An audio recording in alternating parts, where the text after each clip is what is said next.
چند یا چندر ہوگا، میرے پاس جو ہے وہ رام چند لکھا ہے جیسلمیر سے انڈیا. وہ کہتے ہیں جی پرنام بھی سلام بھی.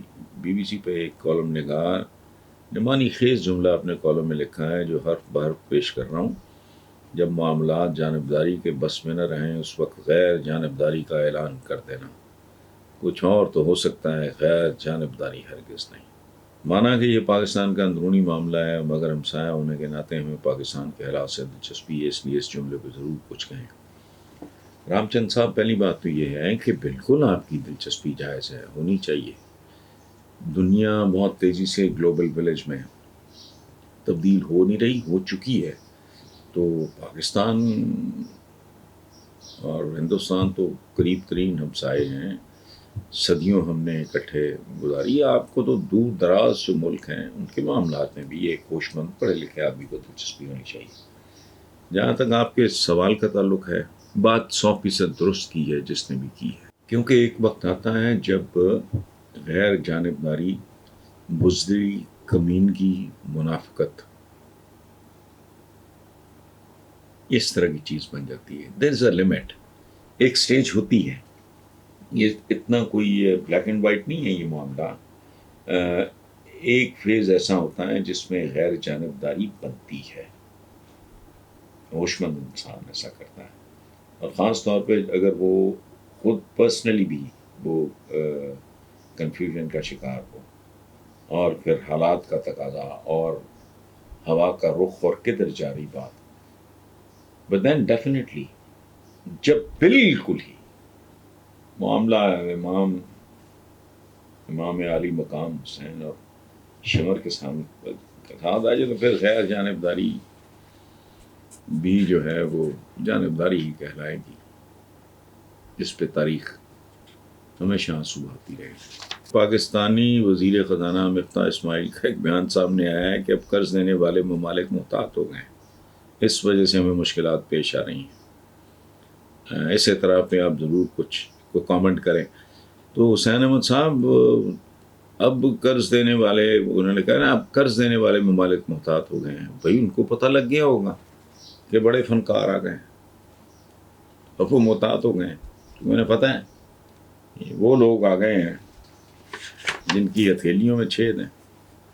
اور اس کے علاوہ کیا وجوہات ہو سکتی ہیں؟ کوئی پاکستان کی کوئی لوکیشن چینج ہو گئی ہے، پاکستان کی آبادی چینج ہو گئی ہے، کچھ بھی نہیں. میں بلوچستان کے بارے میں زیادہ نہیں جانتا، سوائے اس کے کہ ایک زمانے میں مرحوم یا بختیار، اللہ پاک ان کی مغفرت کریں، انہوں نے میرے پہ کو کیس کیا ہوا تھا. میں 2-2.5 سال وہ کیس بھگتتا رہا، جاتا رہا. میں کوئٹہ جاتا تھا 1-2 دن، 1-1.5 دن رہ کے وہ اسلام آباد واپس آ جاتا. تو مجھے بہت زیادہ نہیں علم بنیادی، بٹ میں ایک اصول کی بات کر رہا ہوں.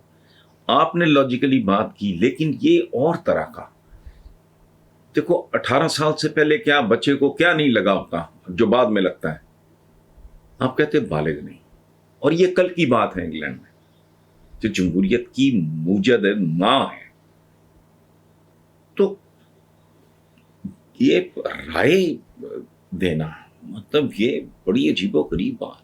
مجبوریوں میں جکڑے ہوئے لوگ، جہالتوں میں جکڑے ہوئے لوگ، تعصبات میں جکڑے ہوئے لوگ، اور بے تحاشا کک اپنے پلے نہیں ہے.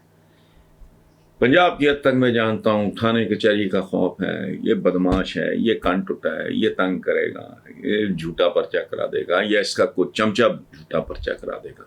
اور میرا ایک اور جملہ وہ کافی وائرل رہا اب تک ہے، کچھ لوگ تانے کے طور پہ میرے لیے استعمال کرتے ہیں کہ بھائی یہ ووٹ لے کر نہیں چھین کر آتے ہیں. چھیننا کیا ہے؟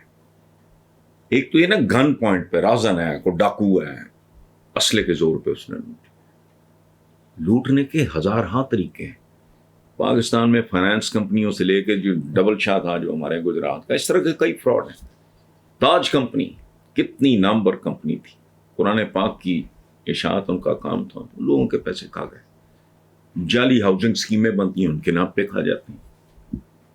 رشوت کیا ہے؟ یہ گن پوائنٹ ہی ہوتا ہے نا. وہ بھی مجبوری ہے، تیرا کام لٹکائیں گے، نہیں کریں گے. کسٹم میں کتنی بے غیرتوں والی اصطلاح استعمال ہوتی ہے حرام کے لیے. اسپیڈ منی. ایک آدمی کا کنٹینر آیا, اس کو ڈیلے کری جاؤ, کہتا ہے اس کتے کو ہڈی ڈالو, کنٹینر چھڑاؤ. ایک اس طرح کا ملک جس میں نہ کوئی ایجوکیشن ہے, تعصبات اپنی آخری انتہا پہ ہیں, جذباتی لوگ ہیں, اور خوف کی فضا ہے, حرام کی فضا ہے, بھوک ننگ کی فضا. اس میں کیا جمہوریت اور کیا نا جمہوریت. میں تو اس کو بہت پڑھا.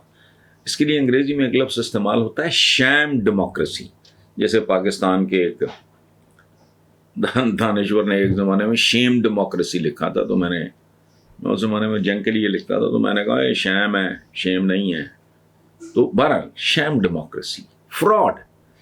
اس کی میں ایک اور بھی مثال دیتا ہوں آپ کو کہ مغل اعظم میں پرتھوی راج نے اکبر اعظم جلال الدین محمد اکبر اعظم ذل سبحانی کا رول پلے کیا. وہ اصلی اکبر سے بھی شاید زیادہ وجی آدمی ہو پرتھوی راج, لیکن بھائی نہیں, وہ 2 نمبر ہے. شہزادہ سلیم کا کیریکٹر کیا اس میں دلیپ کمار صاحب نے, امر کر دیا, کمال کر دیا. لیکن بھائی وہ یوسف خان تھے جن کا فلمی نام دلیپ کمار تھا, اور فلم میں وہ شہزادہ سلیم بنے ہوئے. تو اس پہلے تو غور سے کبھی انگلینڈ کی تاریخ ہی پڑھ لیں پلیز. یہ ڈیموکریسی اور یہ ویسٹرن ڈیموکریسی ہمارا اس سے کوئی لینا دینا نہیں ہے. تو ملک کبھی ایک اور بات میں آپ کو بتاؤں, شیر خوار بچے کو ابھی 2 مہینے 4 مہینے کا, اس کو آپ کوبے بیف یا تلور کھلا دیں تو پھڑک جائے گا بیچارہ. اس کی عمر ہے شیر خواری کی. قومیں بھی اسی طرح ہوتی ہیں. جیسے کہ بچہ پیدا ہوتا ہے, قوم پیدا ہوتی ہے, قوم جنم لیتی ہے. ہمارا جنم آج سے حضور کی آمد کے بعد ہمارا جنم ہوا, آج سے 1450 1500 سال جتنا بھی ہے, تو کچھ بھی نہیں ہے. تو اچھا اربوں سال کی جہاں کی تاریخ ہو, تو وہاں اس قومیں جب جنم لیتی ہیں تو پہلے وہ پنگھوڑے میں ہوتی ہیں. اس کی خوراک لباس اور طرح کا ہوتا ہے, اس کی دیکھ بھال اور طرح. پھر بتدریج چھوٹی عمر, لڑکپن, یہ وہ, پھر ٹین ایج کے بعد پھر 20s 30s 40s جوانی کا, پھر ڈھلان شروع ہوتی ہے. اور یہ اس کے ساتھ ساتھ ان کے مزاج بدلتے ہیں. مثلاً کو بندہ جو گوشت کے علاوہ کوئی چیز پسند نہیں کرتا, وہ بھی اگر اس کو عقل ہوگی تھوڑی سی 60-70 پہ جا کے گوشت کی کوانٹٹی ریسٹرکٹ کر دے گا, کم کر دے گا. ہر چیز ہر ایک کے لیے نہیں ہوتی. ہم بحیثیت قوم آج بھی پنگھوڑے میں ہیں, پنگھوڑے سے نہیں نکلے. رالیں ٹپک رہی ہیں, رو رہے ہیں, کوئی پیمپر چینج کر دے تو کر دے. وہ اس ملک کا ہماری جو بحیثیت اجتماعی میں بات کر رہا ہوں قوم کے طور پہ, ہم تو ابھی نیپیوں شیپیوں کی کیا جمہوریت شمولیت. قوم میچور ہو, آدمی انڈیپینڈنٹ ہو, اس کا نہ کوئی سماجی مسئلہ ایسا ہو, نہ کوئی مالی مسئلہ, وہ لوگوں پہ ڈیپینڈنٹ نہ ہو. اسے تھانہ کچہری ہسپتال میں داخلے کے لیے کسی کنٹوٹے کی گنڈے کی ضرورت نہ ہو, کسی چودھری کی, کسی خان کی, کسی سردار کی. وہ تو جمہوریت ہے. یہ کیا ہے جو مرضی کرنے, لیکن اصولاً بات آپ کی ٹھیک ہے.